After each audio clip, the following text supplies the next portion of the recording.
Hey everyone, Joseph here, and today is the end of day 7. So briefly, I just wanted to remind you, if you haven't checked out my website, come check it out. It began with potatoes at shakanine.blog. Shakanine is actually like an alkaloid found in potatoes, and if you check out my blog, you'll see where the title came from. Cool. Just as a recap for the end of the day, today I finished going over the next step exam, and essentially I just realized that taking an exam from like 1 o'clock to 7 p.m.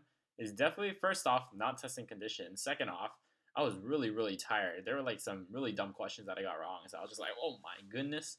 Yeah. So this is a recommendation. Take your exams early. You have more energy. You get less questions wrong. You'll feel better after the end of the day. And when you're going back over the test, you won't be like, oh my goodness, what did I do there? Yeah. So briefly, I just want to thank everyone who's been watching the videos. I know there's only a couple of you, but for those of you who have been watching, yeah, cool. So I just got back from helping out my friend. My friend's working on his secondaries. Yang Ha, I hope you get into medical school. See you in UCSF. I'm just joking. Um,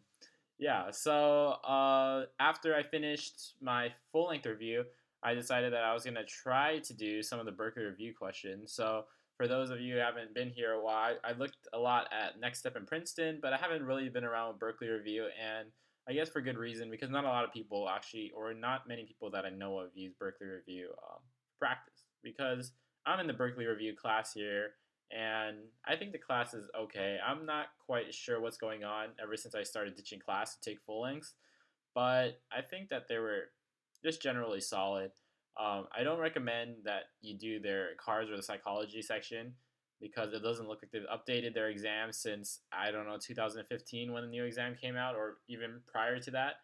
Um, so I'm just doing these passages just for practice.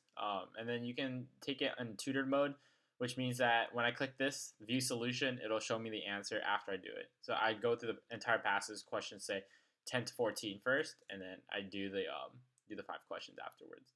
So just briefly, I think that as someone who wants to be a future doctor, or for those of you who aspire to be future doctors, reading about healthcare is always important. So I figured I'd close off today reading an article from the New Yorker by Adam Davison, which I'm not quite sure. I'm not familiar with this author, but um, it pays to be up to date with healthcare in general, because if it's a profession we're going into, healthcare and insurance companies are going to be the majority of what pays us in the future.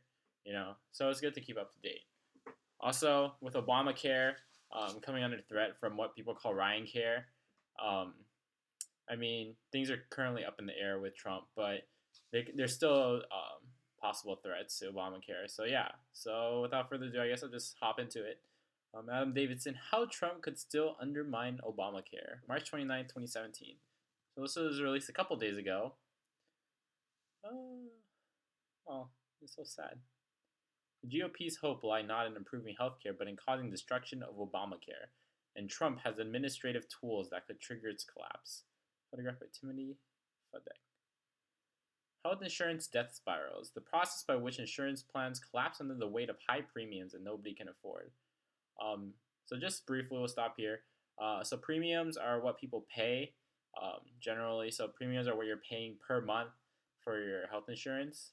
So they're saying health insurance is dying, process by which insurance plans are collapsing under weight. So basically, people can't afford the high premiums anymore, are such rare events that only a handful of examples are available to study. So I guess I'll break this down a little bit like cars, because I guess that's what I've been trying to do when I read the New Yorker. Um, so they're saying that health insurance going down the drain because of high costs is not a very common occurrence. And the problems is that when we look back at history, there's not a lot of examples to study. So one academic paper recounts the slow motion collapse of an insurance product offered by Prudential. It took decades to die. Another famous example, at least among economists, 2 Harvard professors analyzed the failure of a particularly generous insurance plan offered to Harvard professors and other employees. So I guess the author is just going over a couple of examples where health insurance was dying. I guess in the private sector under Prudential and Harvard professor health plans. So I guess, yeah, that's really quite specific. Such death spirals are rare because it is easy to identify when they've begun and it's easy to fix the issue before the worst damage is done. So they're saying, oh, okay, so it's easy to notice when there's a problem with healthcare. President Donald Trump, however, seemed to yearn for a death spiral for the Affordable Care Act. He tweeted that Obamacare will explode, and in an interview with the Washington Post, said that the best thing is to let Obamacare explode so that he can then make one beautiful deal for the people. So, just going over psychology a little bit.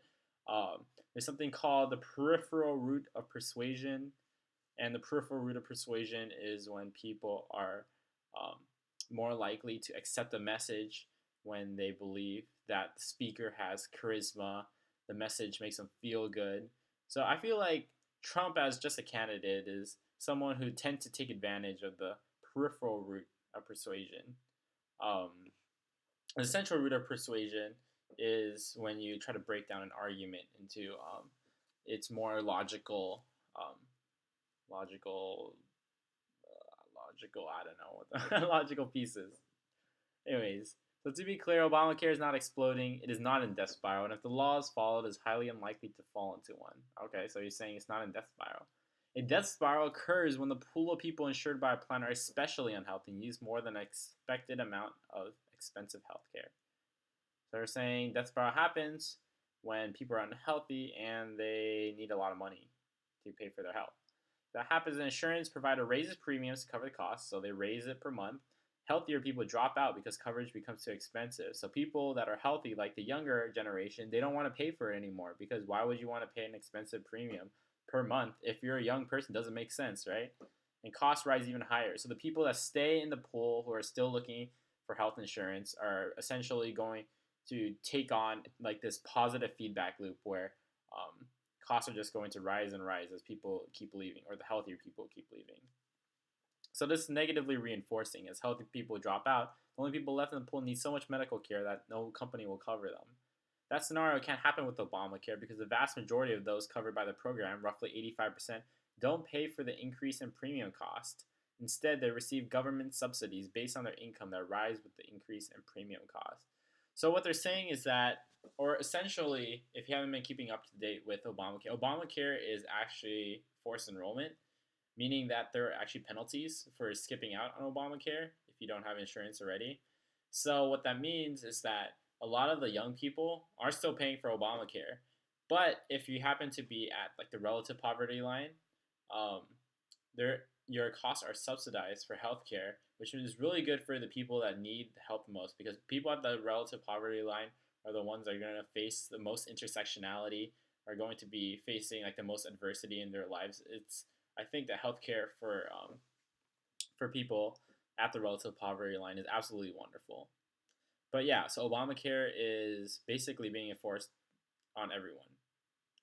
So instead, they receive government subsidies based on the income that rises with the increase in premium costs. Since insured don't see the increase in costs, there's no reason to expect a death spiral in which rising costs scare healthy people away from the insurance pool.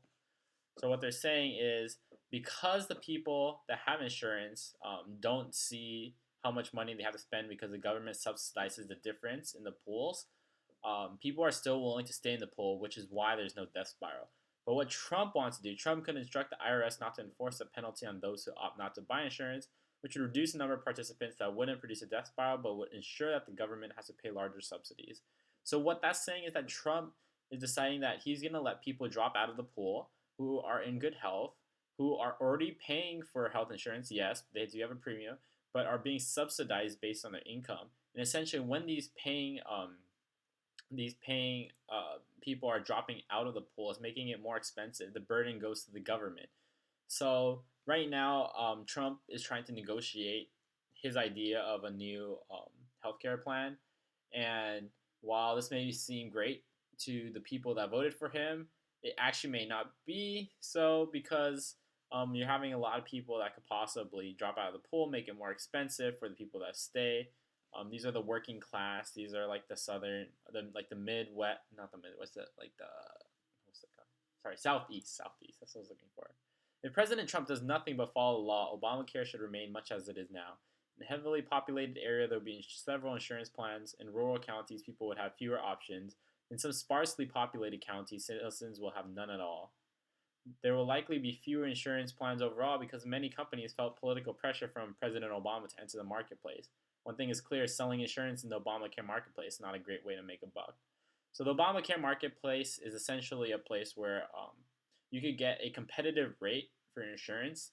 And what Obama did really well is that he consolidated all this information into one place so that people could actually get a competitive rate. And what I mean is that when you saw your rate compared between different private insurance companies, it would be all side by side. So then you could get the best bang for your buck. Even though some people say don't settle for the lowest premium or the highest deductible, yeah, I mean it was just increased transparency when he built the marketplace during Obamacare. I mean, there's still faults with the system itself, but yeah, that's just my personal opinion.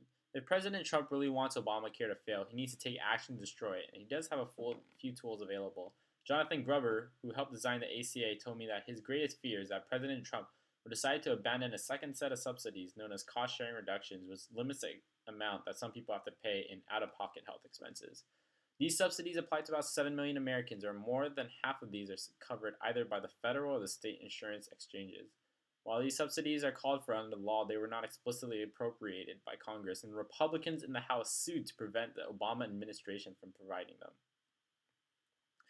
So the Republicans don't want Obama to give money to 7 million Americans for paying for health expenses that they're paying out of their pocket. Essentially, they were just giving them cash, or people were paying cash for the health to cover their health needs.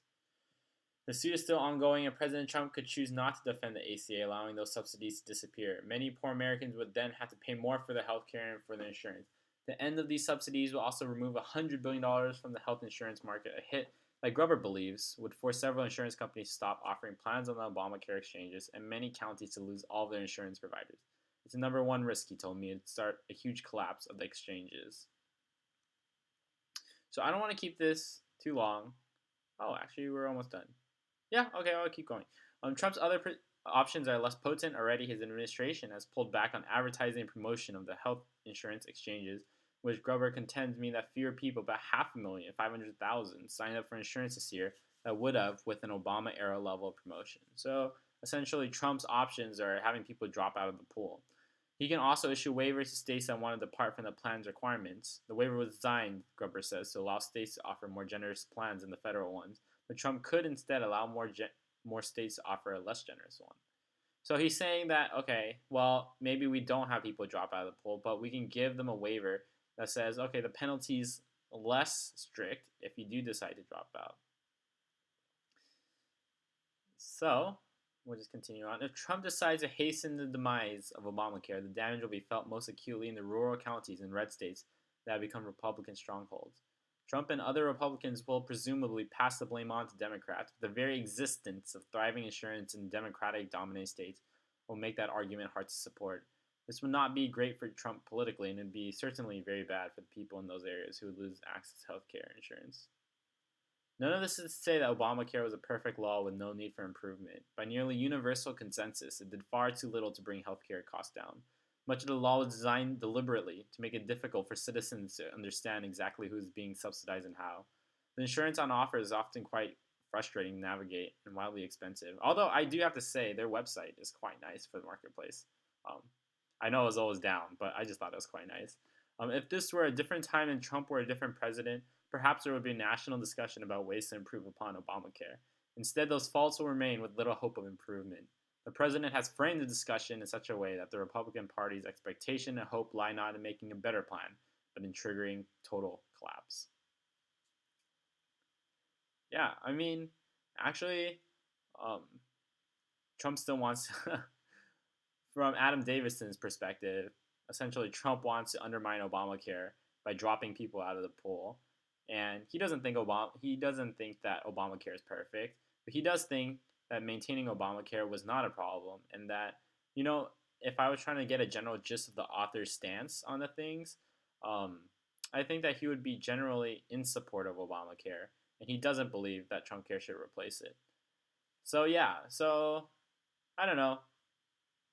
I didn't used to read a lot about healthcare before, but I'm trying to get more into it because seeing as fundamental changes happen not only when you're working with the patient, but also in public policy.